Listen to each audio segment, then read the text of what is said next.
ఢిల్లీలో పొగమంచు కారణంగా ఈరోజు ఉదయం తెల్లవారుజామున 4 గంటలకి Delhi Agra express way mild stone 127 సమీపంలో 7 బస్సులు 3 కార్లు ఈ పొగమంచు కారణంగా ఒకదానికొకటి ఢీ కొట్టాయి. అందులో 4 బస్సులు మంటల్లో తగలబడిపోయాయి. అందులో ఎంతమంది చనిపోయారు ఇంకా తెలియరాలేదు. కానీ మొత్తం ఈ 4 బస్సుల్లో ఇప్పటికైతే 40 మందికి పైగా సజీవ దహనం అయిపోయారు. ఇంకెంతమంది సజీవ దహనం అయిపోయారో తెలియదు. ఇంక పూర్తి వివరాలు అయితే రావడం లేదు. కానీ ఇలాంటి దారుణమైనటువంటి పరిస్థితుల్లో ఇప్పుడు ఢిల్లీ ఉంది. అక్కడ పొగమంచు కారణంగా నిన్న నరేంద్ర మోదీ యొక్క ఫ్లైట్ ను కూడా 2 గంటలు 3 గంటలు ఆలస్యంగా తీయడం జరిగింది.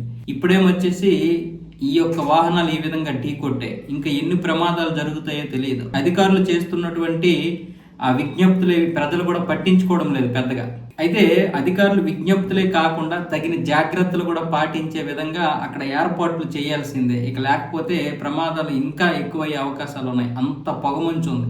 ఉదయం 10 వరకు కూడా ఏం కనిపించినటువంటి పరిస్థితి ఢిల్లీలో ఉంది. ఒకవైపు ఏమొచ్చేసి వాయు కాలుష్యం, మరొక వైపు ఏమో పొగమంచు. ఇలా తీవ్రమైనటువంటి ఇబ్బందికరమైనటువంటి పరిస్థితుల్లో ఢిల్లీ ఉంది. కనీసం ఇప్పటికైనా సరే కేంద్ర ప్రభుత్వం హైదరాబాద్ లాంటి ప్రాంతాన్ని 2వ రాజధానిగా చేస్తే కొంతవరకు అయితే పరిస్థితులు అదుపులోకి వచ్చే అవకాశాలు ఉన్నాయి.